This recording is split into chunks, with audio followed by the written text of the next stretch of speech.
नमस्कार दोस्तों। वेद क्या है? वेद संस्कृत भाषा का शब्द है जो विद धातु से बना है। विद धातु का अर्थ होता है ज्ञान। तो वेद में किस प्रकार का ज्ञान है? वेद वस्तुतः मंत्रों का संकलन है। प्रश्न है कि ये मंत्र कहाँ से आए?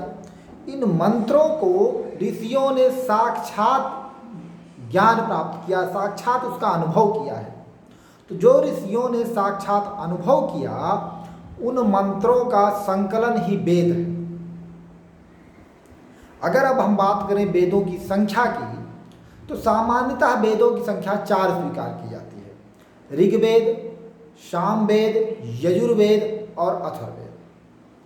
किंतु कुछ विद्वान गीता में वेद त्रयी के आधार पर केवल वेदों की संख्या 3 स्वीकार करते हैं: ऋग्वेद, यजुर्वेद और सामवेद। वह अथर्ववेद को वेद नहीं मानते। तो कुछ अन्य विद्वान वेदों की संख्या 5 स्वीकार करते हैं। कुछ विद्वान महाभारत को पंचम वेद के रूप में स्वीकार करते हैं, तो कुछ अन्य विद्वान भरत मुनि के नाट्य शास्त्र को पंचम वेद के रूप में स्वीकार करते हैं। तो कुछ अन्य विद्वानों का इससे बिल्कुल पृथक मत है। उनका मत है कि वेदों की संख्या एक ही है, विषय वस्तु के आधार पर हम उसको अन्य कई भागों में विभाजित करते हैं। प्रश्न है कि ईश्वर वेदों की रचना किसने की? तो इस संबंध में भारतीय चिंतन परंपरा में 2 प्रकार के मत हैं। एक मत है कि वेद अपौरुषेय हैं, मतलब वेद की रचना किसी ने नहीं की। सांख्य दर्शन, योग दर्शन और मीमांसा दर्शन इसके प्रमुख समर्थक हैं। जबकि इससे विपरीत दूसरा मत है कि वेदों की रचना ईश्वर ने की है। न्याय दर्शन, वैशेषिक दर्शन और वेदांत दर्शन इस मत के प्रमुख समर्थक हैं।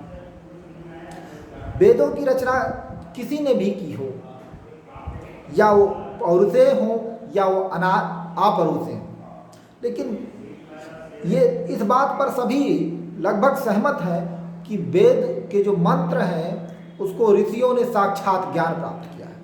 तो वेदों के मंत्रों का संकलन कैसे हुआ है? गुरु शिष्य परंपरा से। गुरु शिष्य परंपरा से हजारों वर्षों में वेद के मंत्रों का संकलन हुआ है। वेद के मंत्रों का जो वास्तविक आज हम लोगों के पास स्वरूप उपस्थित है, उसके संकलनकर्ता के रूप में इसका श्रेय वेदव्यास को जाता है। अब अगर हम बात करें वेदों का रचना काल क्या है, तो जो लोग वेद को अपौरुषेय मानते हैं वो वेद को अनादि मानते हैं कि वेद की कभी रचना ही नहीं हुई, वो हमेशा से है। इसके विपरीत जो लोग वेद को ईश्वरकृत मानते हैं, उनका मानना है कि जब ईश्वर ने सृष्टि बनाई तभी वेदों की रचना कर दी थी। यदि हम बात करें कि वेदों का जो वर्तमान स्वरूप है उसका संकलन का समय क्या है, इस पर भी विद्वान एक मत नहीं है। यदि हम डॉक्टर राधाकृष्णन के बात को स्वीकार करें, तो डॉक्टर राधाकृष्णन के अनुसार वेदों की रचना 1500 ईसा पूर्व में हुई है। अब अगर हम बात करें वेदों की विषय वस्तु क्या है, तो वेदों में प्रमुख रूप से देवताओं की प्रार्थना की गई है, स्तुति की गई। जो वेदों की प्रार्थना और स्तुति में ज्ञेयता है उसका संकलन को हम सामवेद कहते हैं, और जो प्रार्थना और स्तुति वृत्त छंद में है उसे हम ऋग्वेद के नाम से जानते हैं। यजुर्वेद में यज्ञों की चर्चा है। इसके अनुसार यज्ञ के लिए देवता हव्य के लिए आहुत किए जाते हैं, इसकी जो विशेष चर्चा है वो यजुर्वेद में। जबकि सामवेद में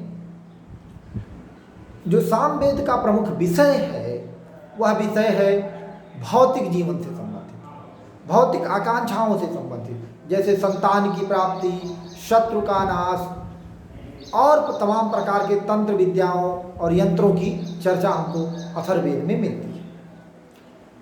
वेद के अंगों की अगर बात करें, वेद प्रत्येक वेद के 4 अंग हैं: संहिता, आरण्यक, ब्राह्मण और उपनिषद।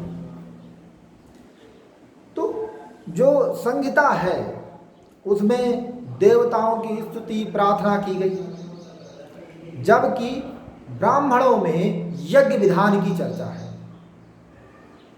यज्ञ कैसे की जाए, यज्ञ के विधान क्या है आदि की चर्चा हमको ब्राह्मणों में होती है। आरण्यक में जो कि संन्यास और वानप्रस्थ स्थली आरण्यक अर्थात जंगल है, वहाँ पर चिंतन मनन किया गया, आध्यात्मिक विषय है। वेदों के अंतिम भाग उपनिषद, जिसे हम वेदांत भी कहते हैं क्योंकि ये वेदों के अंतिम भाग हैं, वेद के ज्ञान कांड हैं। तो इस प्रकार से अगर हम देखें तो वेद के 2 हिस्से, 2 अंग भौतिक जीवन से संबंधित हैं, वो है संहिता और ब्राह्मण। तो 2 अंग आरण्यक और उपनिषद आध्यात्मिक जीवन से संबंधित है। तो वेद भौतिक जीवन और आध्यात्मिक जीवन दोनों से संबंध रखता है। वेद को भारतीय चिंतन परंपरा में सभी धर्मों का, सभी ज्ञानों का मूल स्वीकार किया गया। मित्रों, आपको वेद के संबंध में यदि कोई जिज्ञासा हो, कुछ प्रश्न हो, तो आप कमेंट के माध्यम से पूछ सकते हैं। आपसे अनुरोध है कि आप लोग हमारे भारतीय दार्शनिक मंच के YouTube चैनल को सब्सक्राइब करें, बहुत अधिक से अधिक शेयर करें और नोटिफिकेशन का जो है बटन भी ऑन कर दें, जिससे जब भी हम इस तरह के वीडियो और इस पर अपलोड करें तो उसकी जानकारी आपको प्राप्त हो जाए। बहुत बहुत धन्यवाद।